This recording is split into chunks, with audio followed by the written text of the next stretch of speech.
샬롬, 김학중 목사입니다. 언젠가부터 작은 화분을 두고 가꾸는 집이나 사무실이 많아졌습니다. 바쁜 일과 속에서 푸른 잎사귀가 주는 작은 위로를 찾으려는 자연스러운 모습일 것입니다. 그런데 막상 식물을 키우려면 쉽지 않죠. 열심히 키우는데 식물이 금방 죽는 일이 많기 때문입니다. 흥미로운 사실이 있는데 처음 식물을 키우는 분들이 가장 많이 겪는 실패의 원인은 무관심이 아니라 오히려 지나친 관심이라는 겁니다. 화원 전문가들은 식물이 죽는 가장 큰 이유로 과습을 꼽습니다. 빨리 자라는 모습을 보고 싶은 마음에 매일 물을 듬뿍 주고 영양제도 꽂아주는데 그로 인해 뿌리가 숨을 쉬지 못하고 까맣게 썩어버리는 것이죠. 식물이 건강하게 자라려면 흙이 완전히 마를 때까지 기다려주는 시간이 반드시 필요합니다. 뿌리는 물이 부족해져야 비로소 깊은 곳까지 스스로 뻗어 내려가기 때문입니다. 겉으로는 멈춘 것처럼 보이는 그 시간 동안 흙 아래에서는 어떤 비바람에도 흔들리지 않을 단단한 생명력이 만들어집니다. 억지로 빨리 키워낸 식물은 온실 밖을 나서는 순간 작은 바람에도 쉽게 꺾입니다. 하지만 자연의 속도에 맞추어 자라난 식물은 사계절의 변화를 이겨내는 강인한 자생력을 갖추게 됩니다. 빨리 키우려다 생명을 잃은 화분 속의 풍경은 성과와 속도에만 쫓기는 오늘 우리의 모습과 참 많이 닮았습니다. 우리도 살다 보면 눈앞의 결과를 빨리 얻고 싶어서 무리하게 밀어붙일 때가 있습니다. 사랑하는 자녀가 남들보다 앞서기를 바라며 다그치기도 합니다. 그러나 영혼과 마음의 뿌리가 단단해지기 전에 겉모습만 서둘러 키워내면 작은 위기 앞에서도 쉽게 흔들리고 맙니다. 그래서인지 성경을 보면 하나님께서는 당신이 사랑하는 사람들을 결코 서둘러 키워내지 않으셨습니다. 이스라엘의 가장 위대한 왕 다윗의 삶이 그렇습니다. 다윗은 앳된 소년 시절 사무엘 선지자로부터 기름 부음을 받았습니다. 세상의 기준대로라면 곧바로 왕자에 앉는 것이 맞겠지만 하나님은 그를 다르게 이끄십니다. 기름 부음을 받고도 오랫동안 들판에서 양을 쳐야 했고 사울 왕의 질투를 피해 십수년을 도망쳐야 했습니다. 그러나 다윗은 억지로 상황을 앞당기지 않습니다. 스스로 사울을 칠 기회도 있었지만 하나님의 때를 묵묵히 기다렸습니다. 그 길고 더딘 시간 동안 자신의 힘을 내려놓고 오직 하나님만을 바라보는 깊은 뿌리를 내렸습니다. 그 기다림 속에서 수많은 시편의 고백이 태어났지요. 백성의 아픔을 공감하는 목자의 마음도 그렇게 빚어졌습니다. 조금 느리더라도 하나님의 방법대로 걸어갔기에 그의 삶은 수천 년이 지난 지금까지도 아름다운 신앙의 울림으로 남아 있습니다. 오늘 마음이 조급해지고 불안하다면 잠시 걸음을 멈추고 화분을 바라보십시오. 흙이 마르기를 기다려주는 그 작은 인내처럼 우리 삶에도 보이지 않는 곳에서 깊어지는 시간이 필요합니다. 억지로 피워낸 꽃은 금세 시들지만 비바람을 견디며 자라난 나무는 울창한 숲을 이룹니다. 서두르지 않아도 괜찮습니다. 방향이 올바르다면 지금의 느린 걸음은 뒤처지는 것이 아니라 가장 견고하게 자라나는 거룩한 과정입니다. 비록 지금은 서툴고 어색해 보여도 그 작은 시도 속에서 하나님께서 새로운 길을 열어주실 것입니다. 오늘 내딛는 진실한 걸음 위에 주님의 평안이 함께하기를 축복합니다. 얼마 전 숲길을 걷다가 댕댕이 덩굴이라는 식물을 만났습니다. 이름부터 참 재미있지요. 귀여운 이름이지만 그 뜻은 전혀 가볍지 않습니다. 댕댕하다는 순우리말로 단단하고 팽팽하고 질기다라는 뜻을 가지고 있습니다. 실제로 줄기를 만져보니까 쉽게 끊어질 것 같지 않더군요. 예전에는 이 줄기로 바구니를 엮고 곱비를 만들고 끈으로 썼다고 하니 얼마나 즐겼는지 짐작이 됩니다. 사람들은 아마 이렇게 말했을 겁니다. 그 덩굴 참 댕댕하네. 그렇게 이름이 되었을 것입니다. 그런데 이 식물을 조금 더 살펴보니 더 인상적인 장면이 보였습니다. 댕댕이 덩굴은 다른 나무를 타고 올라가 자라지만 그 나무를 꽉 조이지는 않습니다. 줄기를 느슨하게 감고 천천히 몸을 맡기며 위로 올라갑니다. 기대어 자라되 해치지 않는 방식입니다.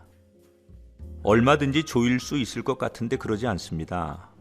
단단한 힘을 가졌지만 그 힘을 함부로 사용하지 않습니다. 그래서인지 그 모습이 더 아름답게 느껴졌습니다.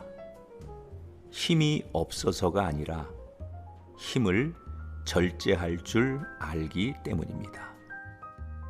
사실 힘을 가지고도 쓰지 않는 것, 이게 가장 어려운 일입니다.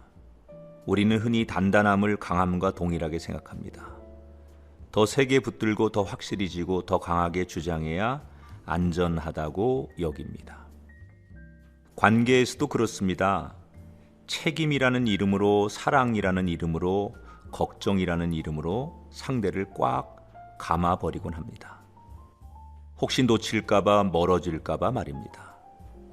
그렇게 하다 보면 서로를 지키려던 마음이 오히려 숨을 막히게 만들 때도 있습니다. 하지만 댕댕이 덩굴은 다른 길을 보여줍니다. 충분히 질기고 강하지만 상대를 숨 막히게 하지 않는 힘, 기대어 자라되 함께 숨쉬는 방식입니다. 생각해보면 하나님이 우리를 붙드시는 모습도 똑같습니다. 하나님은 우리를 단단한 사랑으로 붙드시는 분이십니다. 그러나 그 사랑은 결코 우리를 억누르지 않습니다. 억지로 끌어당기지 않으시고 강제로 방향을 틀지 않으십니다. 하나님 안에 기대어 자라지만 우리는 눌리지 않습니다. 붙들림을 경험하지만 사라지지 않습니다. 하나님의 단단함은 우리를 조이는 힘이 아니라 자라게 하는 힘입니다. 우리를 통제하는 사랑이 아니라 성장하게 하는 사랑이지요. 그런 점에서 댕댕이 덩굴은 우리에게 이렇게 이야기합니다. 단단하되 너무 조이지는 말자. 함께 자라되 상대의 숨을 빼앗지는 말자. 이 소리 앞에서 우리는 어떤가요? 누군가를 붙들어 주려는 마음이 너무 팽팽해지는 그런 삶은 아니었는지, 혹 끊어질까 두려워 조심스럽게만 머물고 있지는 않은지, 잠시 돌아보며 마음을 들여다봤으면 좋겠습니다. 그리고 이렇게 기도했으면 좋겠습니다. 주님, 단단하되 부드러운 사람이 되게 해주세요. 쉽게 끊어지지 않지만 그렇다고 남을 옥죄지 않는 사람, 기대어 살되 함께 숨 쉴 수 있는 사람이 되게 해주세요. 사랑하는 청취자 여러분, 숲속의 댕댕이 덩굴처럼 단단하지만 느슨하게, 기대지만 조이지 않는 관계를 살아가야 합니다. 세상의 강함이 아니라 하나님의 사랑을 닮은 단단함으로 말입니다. 여러분이 서 있는 그 자리에서 부드러운 단단함이 계속해서 흘러가기를 주님의 이름으로 축복합니다. 우주비행사들의 말에 따르면 우주로 올라가는 순간 몸은 곧바로 낯선 변화를 느끼기 시작한다고 합니다. 지구에서는 중력이 우리 몸의 균형을 자연스럽게 붙들어주지만 우주에서는 중력이 없다 보니 체액이 위쪽으로 쏠리면서 얼굴이 붓고 머리가 묵직해지죠. 또 오래 머물수록 뇌가 두개골 안에서 조금씩 이동하거나 모양에도 변화가 생길 수 있다는 연구 결과가 있습니다. 중력이 사라진 자리에서 몸속 압력과 내척 수액의 흐름까지 달라진다는 뜻이죠. 쉽게 말해서 환경이 사람을 서서히 바꾸는 것이죠. 이 이야기는 비단 우주 비행사만의 일이 아닐 겁니다. 우리도 나는 그대로인데 환경이 우리를 바꾸는 경험을 하곤 하지요. 직장에서 분위기가 늘 냉소적으로 흐르면 나도 모르게 말이 날카로워집니다. 집안에서 대화가 줄어들면 다정한 말 한마디가 어색해지기도 합니다. 환경은 하루아침에 사람을 바꾸진 않지만 조금씩 영향을 주지요. 신앙생활에서는 어떨까요? 예배가 늘 급하게 흘러가고 말씀을 듣는 것에서만 멈추면 나도 모르게 은혜 없이도 괜찮은 사람으로 살아가게 됩니다. 기도 자리가 사라지면 하나님께 기대기보다 내심으로 버티는 사람이 되기도 하지요. 공동체의 대화가 불평과 비교로 기울면 신앙의 언어도 거칠어지기도 합니다. 나는 그대로라고 생각했는데 어느새 환경이 내 신앙의 온도까지 바꾸어 가는 겁니다. 그래서인지 요즘은 환경을 다스리는 지혜가 참 필요하다는 생각이 듭니다. 성경에서도 환경을 다스리는 지혜가 있었던 인물이 있는데 요셉입니다. 그는 형제에게 버림받아 구덩이에 던져졌고 타국의 노예로 팔렸으며 억울한 누명으로 감옥에 갇혔습니다. 요셉이 처한 환경은 사람을 충분히 바꾸고도 남았습니다. 그러나 요셉은 그 환경에 끌려가지 않으려 했습니다. 보디발의 집에서는 맡겨진 일을 성실히 감당했고 감옥에서는 좌절에 머물기보다 하나님의 때를 기다렸습니다. 자신이 할 수 있는 내에서 환경을 다스리며 끌려가지 않으려고 했습니다. 그 결과 하나님은 요셉을 이집트의 총리로 삼으시고 요셉은 수많은 사람을 살리는 인생을 살아가게 됩니다. 그렇다면 어떻게 해야 환경을 지혜롭게 다스릴 수 있을까요? 먼저 삶의 환경을 점검해 보면 좋겠습니다. 하루를 살아가며 무엇을 가장 많이 보고 있습니까?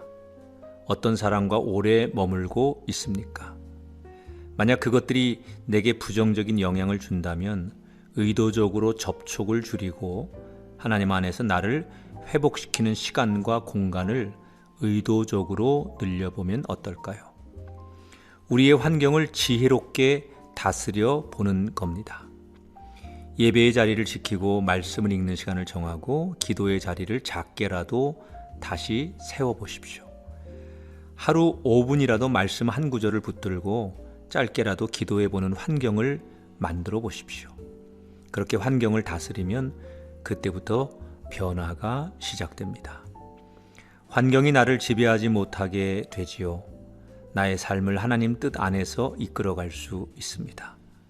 그 변화의 시작은 환경을 다스리는 지혜로부터 시작됩니다. 여러분, 환경을 바르게 다스리면 나도 바르게 다스릴 수 있습니다. 내 삶의 주변을 한번 점검하고 지혜롭게 다스려 보십시오. 하나님께서 그 선택을 통해 삶의 방향을 다시 세워주실 것입니다. 여러분의 환경이 여러분을 무너뜨리는 자리가 아니라 여러분을 바로 세우는 자리가 되기를 주님의 이름으로 축복합니다.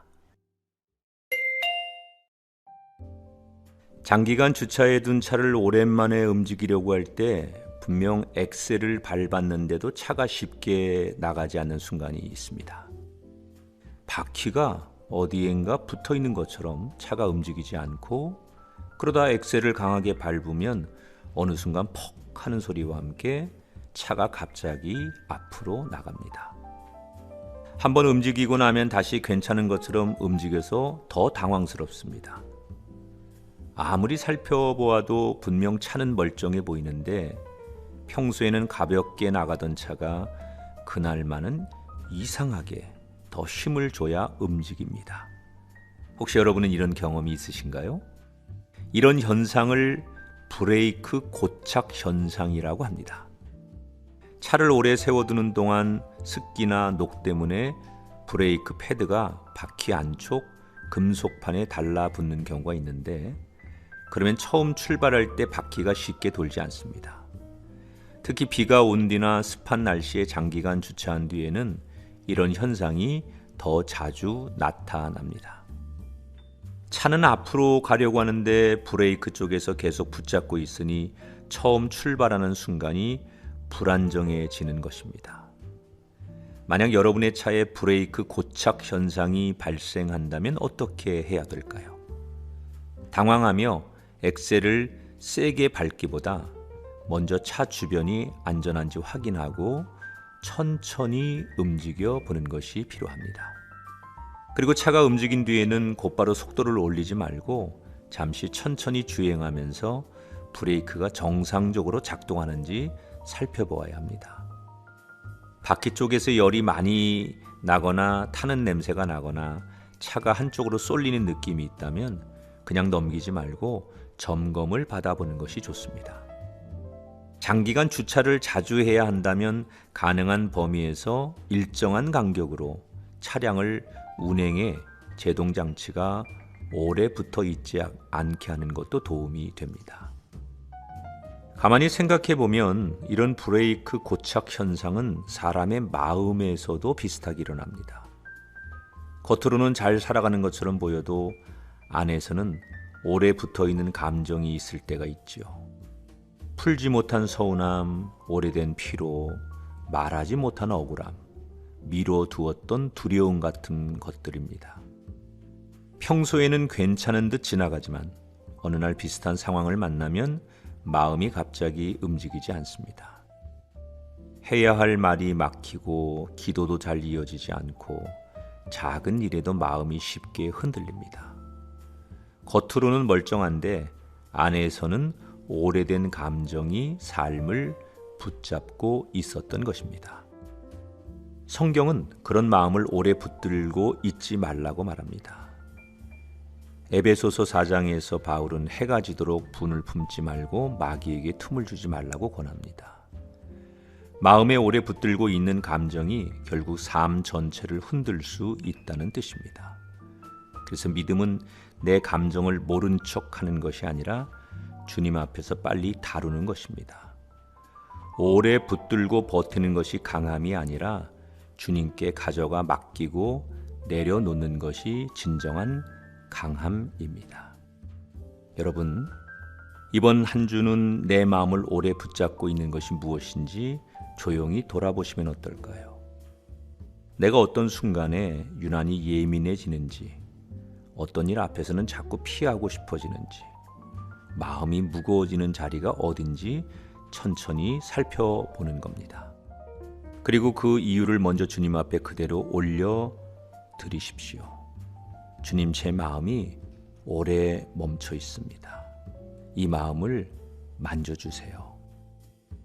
문제를 서둘러 해결하려고 애쓰기보다 오래 붙어 있던 문제를 주님께 보여드리면 됩니다. 주님께서 그 문제를 풀어주시고 여러분의 막혀있던 마음에도 다시 길을 내주실 것입니다. 이번 한 주도 주님 안에서 마음을 붙잡고 있던 것이 풀리고 평안한 걸음으로 살아가는 여러분이 되기를 축복합니다. 어느 날 오후 한 고속도로를 달리던 화물차에서 갑작스레 바퀴 하나가 빠집니다. 물론 화물차는 바퀴 하나가 빠져도 달리는데 문제가 없습니다. 그러나 문제는 그 바퀴가 다른 차에 피해를 줄 수 있다는 점이었죠. 아니나 다를까 빠진 바퀴가 중앙선을 넘어 반대편 차로에 시외버스로 오더니 운전석 앞유리를 관통합니다. 이 사고로 인해 버스 기사는 곧바로 의식을 잃었고 결국 숨집니다. 잘못하면 2차, 3차 사고의 위험까지 생길 상황. 그런데 이 끔찍한 비극 속에서 더 큰 대형 참사를 막아낸 기적 같은 영웅이 있었습니다. 의식을 잃은 기사님을 대신해 버스에 타고 있던 한 평범한 승객이 황급히 운전대를 부여잡고 갓길로 버스를 무사히 세운 것입니다. 승객은 돈을 내고 자리에 앉아 목적지까지 편안하게 갈 권리가 있는 사람입니다. 버스를 안전하게 운행해야 할 법적인 책임도 전혀 없습니다. 하지만 끔찍한 사고로 운전자가 쓰러지고 버스가 통제 불능에 빠진 위기에서 그 승객은 방관하지 않았습니다. 스스로 편안한 자리에서 일어나 모두를 살리기 위해 기꺼이 피 묻은 운전대를 꽉 움켜 쥐었습니다. 이 무명의 승객이 보여준 용기는 참된 책임감이란 주어진 의무를 넘어서 모두를 살리기 위해 나서는 자발적 희생인 것을 깨닫게 합니다. 우리의 신앙생활과 공동체 안에서도 이와 비슷한 모습들을 마주하게 됩니다. 우리는 종종 교회라는 버스 안에서 편안한 승객으로만 남으려고 할 때가 많습니다. 누군가 앞에서 운전대를 잡아주면 그저 뒷자리에 앉아 은혜와 위로만 감상하며 목적지에 도착하기를 바랍니다. 하지만 예기치 않은 위기가 찾아오고 맨 앞에서 수고하던 이들이 지쳐 쓰러질 때 하나님은 방관하는 승객이 아니라 영적인 운전대를 함께 부여잡을 사람을 찾으십니다. 대표적인 사람이 에스더지요. 그녀는 제국의 왕비라는 누구보다 안전하고 편안한 승객의 자리에 있었습니다. 민족이 몰살당할 끔찍한 위기에 닥쳤을 때 그녀는 왕궁 깊은 곳에 숨어 홀로 살아남을 수도 있었습니다. 하지만 에스더는 어떻게 합니까? 죽으면 죽으리이다 라는 책임감으로 무너져가는 민족의 운전대를 자신의 두 손으로 꽉 부여잡았습니다. 내가 굳이 책임지지 않아도 될 일에 뛰어들었던 그녀의 결단이 결국 수많은 생명을 구하는 기적의 마중물이 되죠. 우리의 삶도 마찬가지입니다. 누군가가 차려놓은 밥상, 누군가가 닦아놓은 길 위를 걷는 것은 참으로 편합니다. 그러나 때로는 가정에서, 일터에서, 교회에서 모두가 피하고 싶어하는 무거운 책임의 자리가 생겨납니다. 그때 내일이 아니야 라고 외면하는 방관자가 아니라 쓰러져가는 이들을 살리기 위해서 용기 내어 기도의 운전대, 섬김의 운전대를 잡는 그런 사람이 필요합니다. 그 헌신적인 손길 덕분에 누군가의 흔들리는 하루가 온전히 지켜지고 무너져가던 공동체가 다시 안전한 갓길에서 호흡을 고를 수 있게 됩니다. 여러분, 편안한 자리에만 머물러 계시지 않습니까?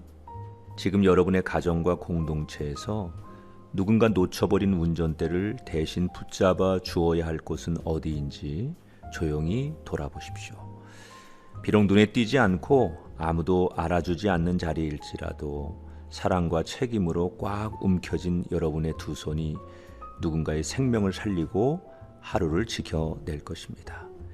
위기의 순간에 방관자가 아니라 기꺼이 생명의 운전대를 붙잡는 용기의 사람이 되기를 주님의 이름으로 축복합니다.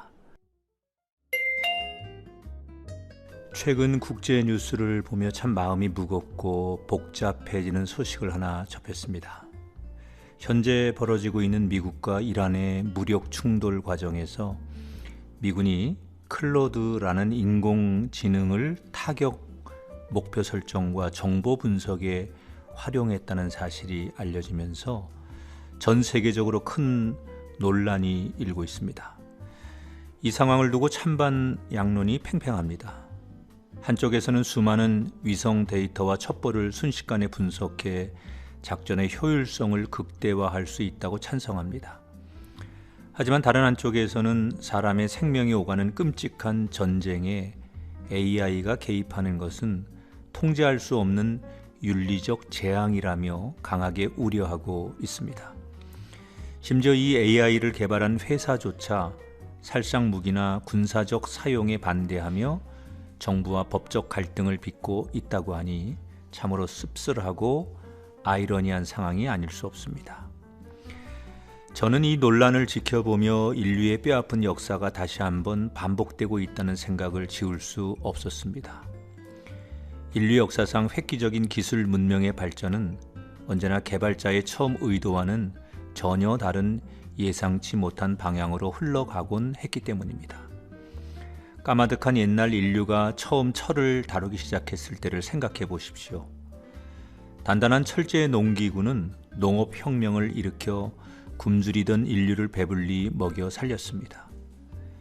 하지만 쇠붙이가 쟁기 대신 칼과 창으로 재련되는 순간 전쟁의 규모는 걷잡을 수 없이 커졌고 수많은 사람의 피를 흘리게 했습니다. 근대의 원자력은 또 어떻습니까? 적은 원료로 막대한 전기를 생산해내는 꿈의 에너지 효율을 가져다 주었지만 동시에 인류 전체를 한순간에 멸망시킬 수 있는 가공할 핵무기를 탄생시켜 전 세계에 충격과 공포를 안겨주기도 했습니다. 성경은 이미 수천 년 전에 이러한 도구의 양면성을 정확히 꿰뚫어 보았습니다. 이사야 2장 4절을 보면 무리가 그들의 칼을 쳐서 보습을 만들고 그들의 창을 쳐서 낫을 만들 것이라는 위대한 예언이 나옵니다. 똑같은 쇳덩어리이지만 인간의 탐욕과 미움이 깃들면 생명을 빼앗는 칼과 창이 되고 하나님의 평화가 임하면 모두를 먹여 살리는 생명의 도구인 보습과 낫으로 변한다는 것입니다. 역사는 우리에게 분명히 말해줍니다. 철이나 원자력 그리고 기술 그 자체에는 선악이 없습니다.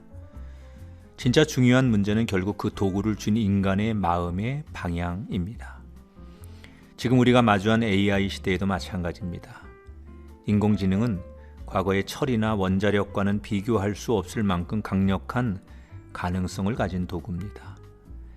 이 거대한 기술의 물결 앞에서 우리는 그저 일상의 편리함과 일처리의 효율성만 따지며 환호할 것이 아닙니다.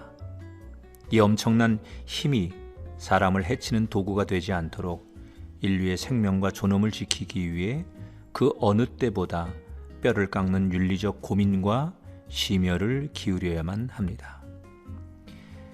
기술이 아무리 놀랍게 발전해도 결국 세상을 아름답게 혹은 끔찍하게 만드는 것은 그 도구를 다루는 사람의 따뜻한 심장과 바른 양심입니다.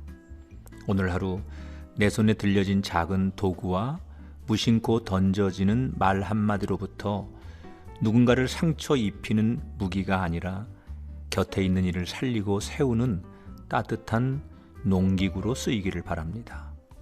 그리고 우리 사회가 올바른 영적 지혜를 모아 다가오는 AI 시대를 선하고 생명 살리는 방향으로 이끌어갈 수 있기를 주님의 이름으로 간절히 축복합니다.